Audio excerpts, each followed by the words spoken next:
Today's question is from Sharon J. She said, there's so much information you need to know about money. It can be overwhelming. Can you share a few common financial mistakes I should know about so I can avoid them? Now, I love this question because financial mistakes are so common and they don't seem to go away. And so I think covering some that have been happening recently, as well as for the last 25 years that continue to happen to this day, could be helpful. So if you want to avoid common mistakes, stay tuned. Now, if you have a question you would like me to answer, please go to themillionaireinsider.com/WIOP -ask. Again, that's themillionaireinsider.com/WIOP for Wealth Inside Out Podcast -ask, ASK. So today we're diving into real-time financial mistakes happening now. We're going to dive into some common tax issues, some major problems that I see a lot of people making when it comes to their safe money, losing assets, forgetting you have assets, or not even knowing you have them, as well as the problem of not having an effective estate plan and funding it. So you want to know how to avoid some major financial mistakes. You're going to love today's episode.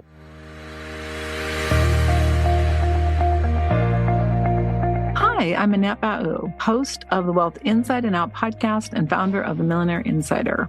My mission is to help you simplify the money game so you can create a financially secure and fulfilled life without having to have a PhD or spend countless hours on your finances.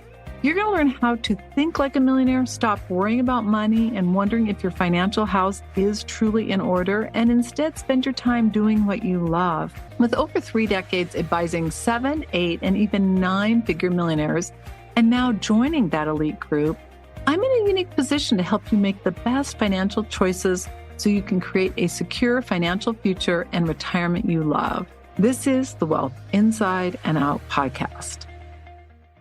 If you need help on your next best financial step that you need to take to secure your financial future, you can go to themillionaireinsider.com/NSF.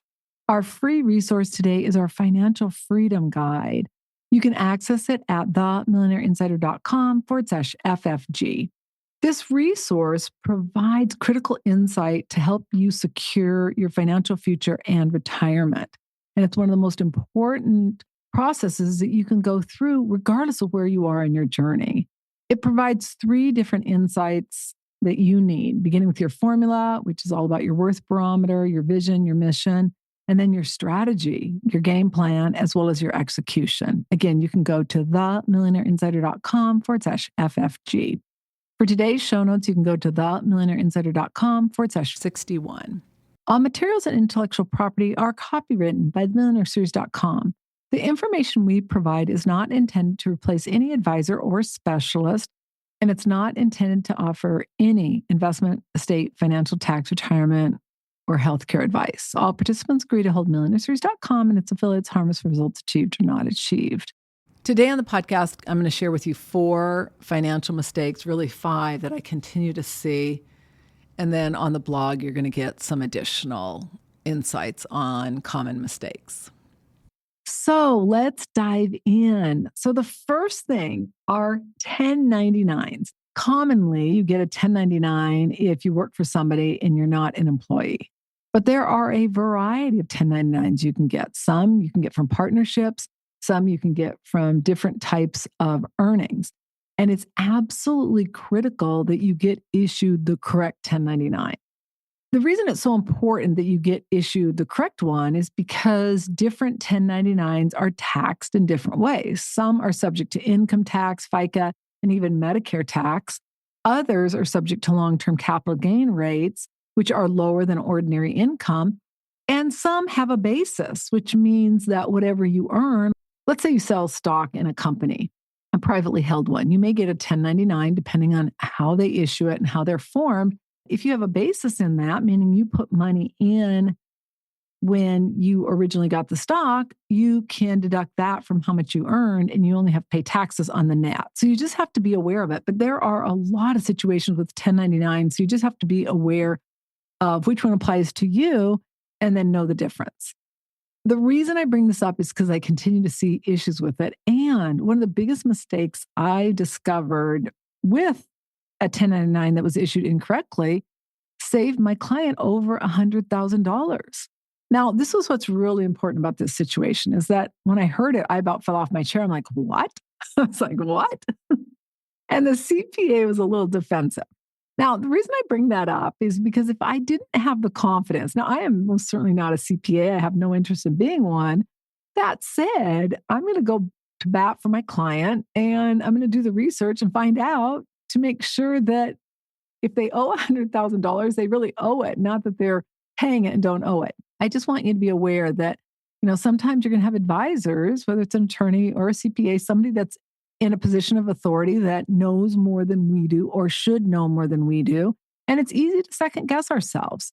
Then you go down that rabbit hole of, well, he knows, he's the expert. And I will just tell you, from years of doing this, I've seen that to be devastating for clients. So if you have a feeling something might not be right or you have questions, you need to take the time and ask and second guess. Don't fret about it. Just find out. I had done my own research after I spoke with him and confirmed that what I already knew to be true.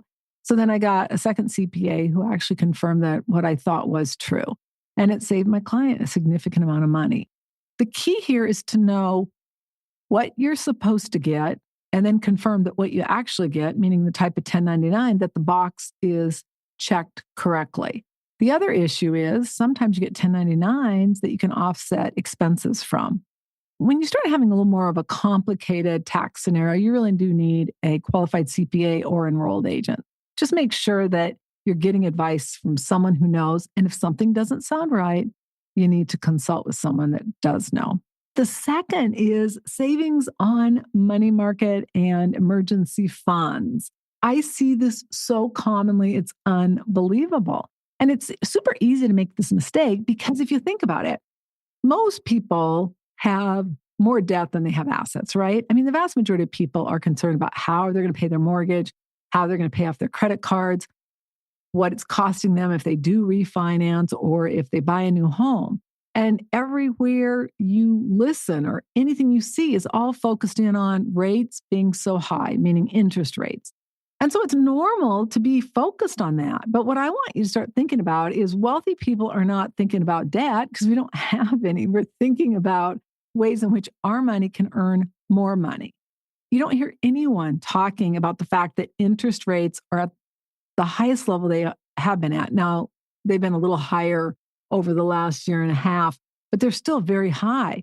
And I believe it's been like 16 years since they've been at this rate. It's unbelievable. What I want you to consider is that if you have extra cash, or even if you have an emergency reserve, taking it from that low interest bearing savings account and putting it into a higher earning savings account. In episode 57, themillionairinsider.com/57, where I talk about under earning in your salary as well as with your money, I dive deep into this. So I encourage you to go listen to that because I really discuss the difference between FICA insurance and SPIC insurance. And you need to know the difference. You need to make sure that you've got the type of insurance that you need based on your situation. I want you to do the math for 1 minute.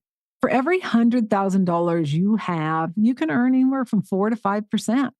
In one of my accounts, again, this is not investment advice. You need to consult with your own advisor. But on one of them, I'm earning 4.71, and another one I'm earning 5.15.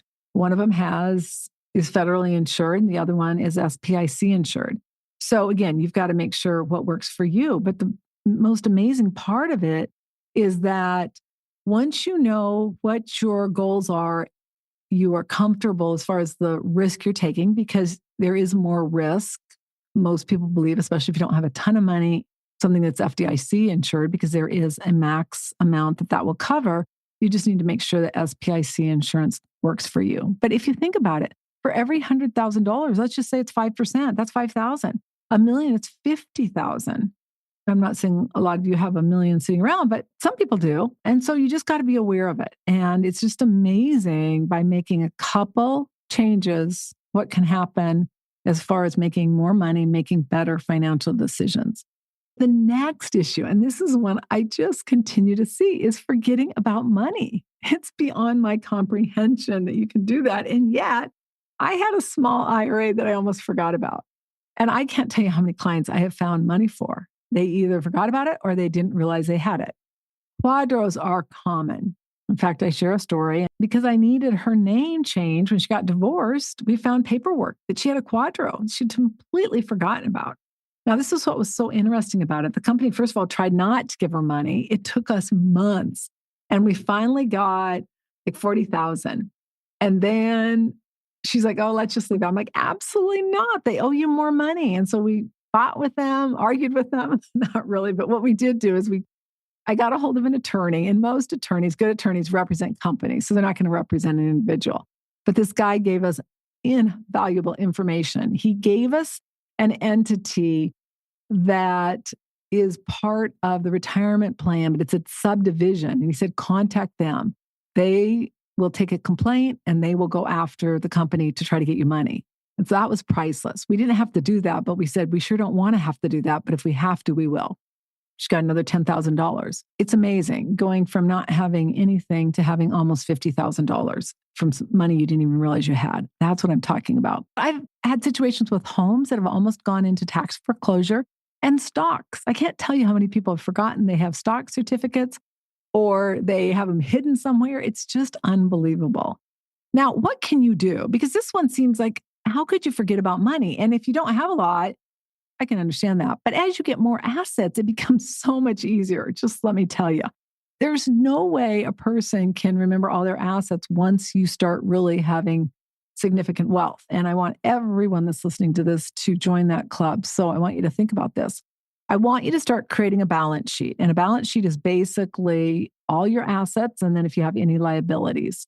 And I want you to complete one at least annually or if something changes. So, for example, one of my clients just recently purchased into a partnership and we were looking at their year-end balance sheet and it wasn't on there. And I'm like, I want you to add that to the balance sheet. Whenever you have an asset, as soon as you get it, add it to the balance sheet. And then annually you update it. But that's the way you don't forget about it. Now, it's important that you have your 12/31 year-end balance sheet. And then let's just say, for instance, like right now, we're in May. So you go May. So then you would put the month, May, the date, and the year. The reason you want that different than the 12/31 is you want to be able to keep track of it. When did you get that asset? You want to be able to have a way of measuring it. So you want to know what your balance of your combined assets less your liabilities for your net worth on your balance sheet, what it was at year end. And then if you have an asset that adds during the year, like say in May, what is it as of May? And then you're going to do it again at year end, 12/31 of the year. That's how you keep track of it. And it is so important. Now, I also like to include in a balance sheet term insurance, disability insurance, and even long-term care insurance, simply because are they an asset?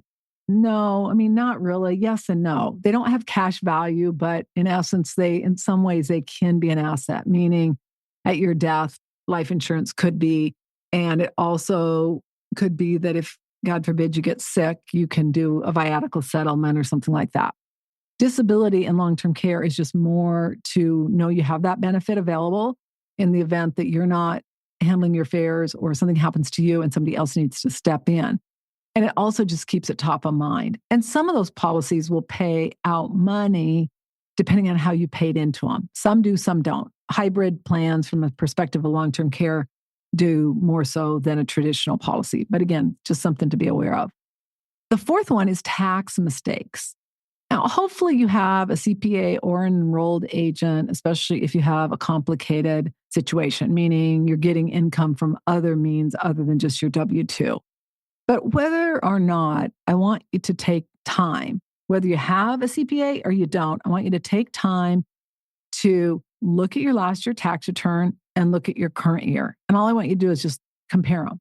And you really could even just compare the front few pages. Now, ideally, I probably have to tell you, you need to look at the whole thing. And it's a good idea to make sure everything's in there. But I want you to look at the first few pages and see, do you see any discrepancies? Typically, you expect your CPA to do that. However, they don't always. What ends up happening is, CPAs get so busy. Some of them are more proactive than others. Some are going to be looking more. Others are just more of like, get it done. recently what happened with a client is I got contacted and she said, I don't know why I owe so much in taxes. And I said, well, I don't either. So I talked to the CPA and she said, well, it's because her medical expenses are down. So I'm like, okay. And then it was just like something in the back of my mind. I said, okay, fine, but upload it on the secure portal just so I can take a look.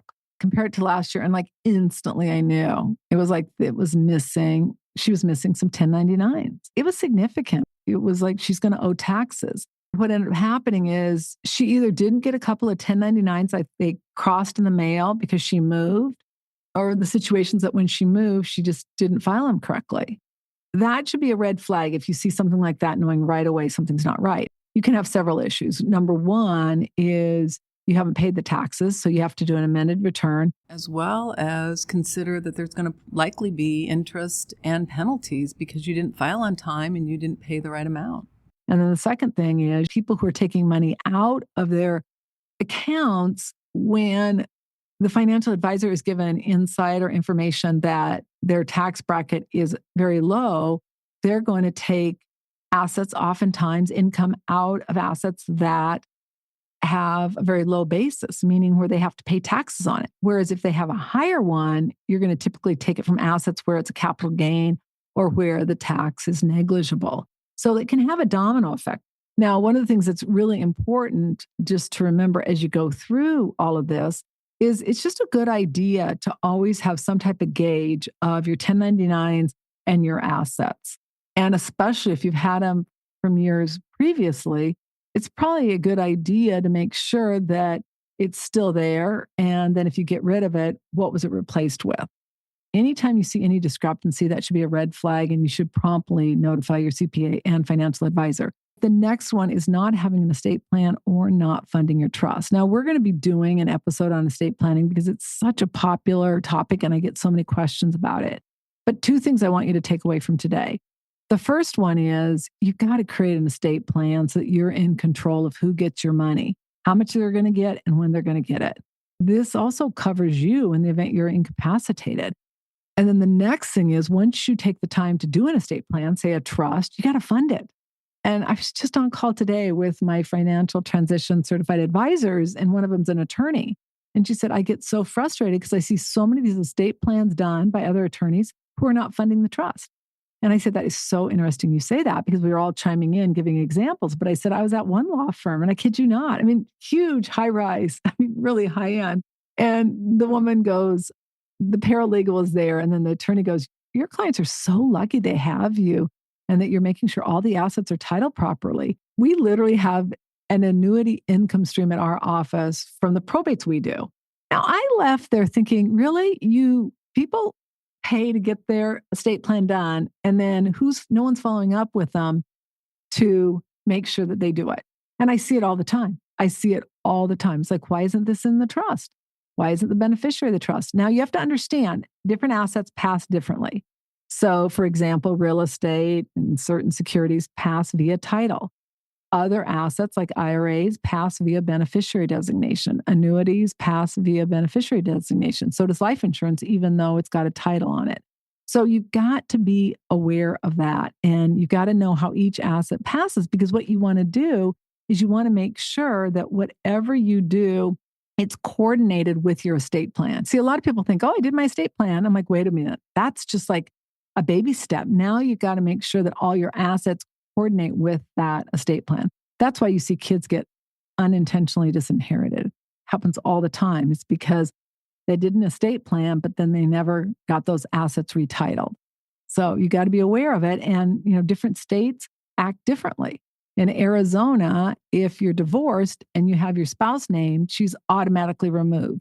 And then it passes through to who is next in line, which oftentimes is your kids. But not all states are like that. So you've got to be really aware of that. And there was a weird situation recently where a company told a policy owner that they could go and change the beneficiary, even though one of the parties had died. I mean, it was just unbelievable. They were giving them 60 days to do that. That just seems crazy. So again, you just got to be aware of your state laws and making sure that your entire estate plan is coordinated.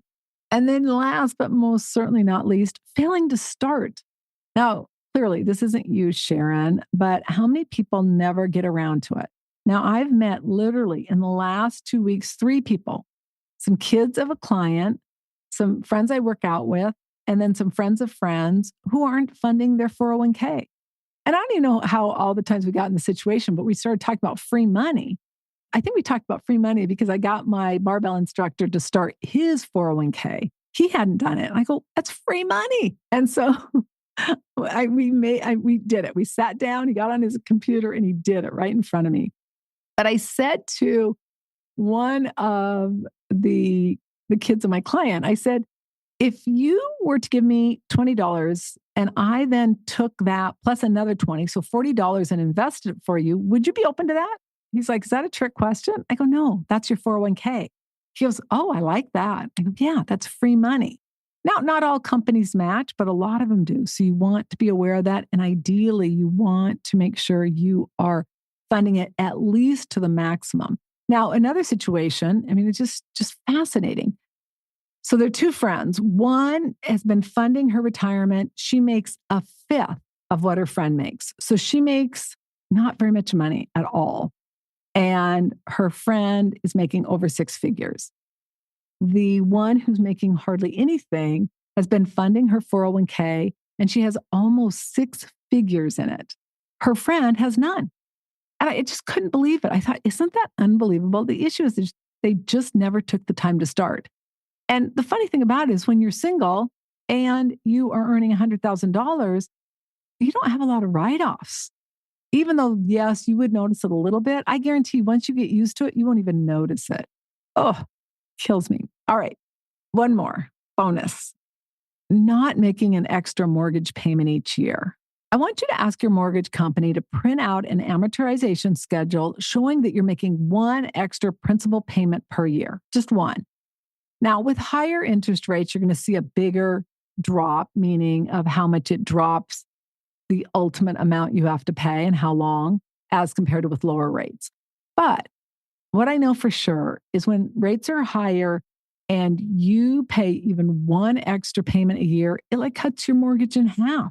It's unbelievable. And that is how you can get your mortgage paid off. And as I tell you, my friends, having no debt is the best peace of mind you could ever have. It's priceless. So consider all these options. All right, so there you have it. So let's recap real-time financial mistakes. Number one, make sure if you're getting a 1099 or really any tax document that it's accurate. That seems so obvious, but it's not because it's commonly done incorrectly. If you have a savings account or an emergency reserve, make sure that you've got it in a higher interest bearing account, and then always check for insurances to make sure it's in line with what you want and need. Don't forget about money. Complete that annual balance sheet so you don't forget about assets you have. There's $7 trillion unclaimed. And after like 7 or 10 years, it reverts back to the state. A lot of money, my friends. Don't let that be you. You could have money out there you don't even know about. Tax mistakes. Always take a quick preview of your tax return. Compare it to the previous year or the previous 2 years and make sure everything's there. If there's a discrepancy or you have questions, ask your CPA or financial advisor. And then take the time to do an estate plan and fund it. Oh, that is so important. Start. The best time to start is yesterday. The next best time is today. The key is just to start. Doesn't matter how much money, start. It gets easier. And then if you have a mortgage, make an extra payment. One extra payment. If you can make two, do that. But being debt-free is just priceless, my friends, just priceless. So I want to thank you, Sharon J. It was a great question. And again, if you have questions, please go to themillionaireinsider.com/WIOP-ask. If you love the content of this podcast, please follow and subscribe to our channel so you get notified of episodes, and also give us a 5-star review and share a comment. We really appreciate it. Congratulations on taking another step to create a financially free life you love. If you're not sure about your financial future or that it's in order, or you are ready to stop worrying about money or possibly the fear of becoming a bag lady, ending up broke in retirement, or you simply are ready to know your financial house is in order so you can have a bright financial future, please go to themillionaireinsider.com/NSF. And that doesn't stand for non-sufficient funds. It stands for next step finance. It's the next best step of what you need to do so you can avoid an NSF notice in your future. Again, themillionaireinsider.com/NSF. The number of women who were not broke or poor while working or married is staggering. The entire mission of the Wealth Inside and Out podcast is to ensure you have the information for you, your family, your friends, anyone who's willing to listen to it and apply it so that you can create a financially free life you love. Again, themillionaireinsider.com/NSF. Until our next episode, take one action that will help you create a financially free life you love. I'm Annette, your host. All international copyrights are reserved. Bye for now.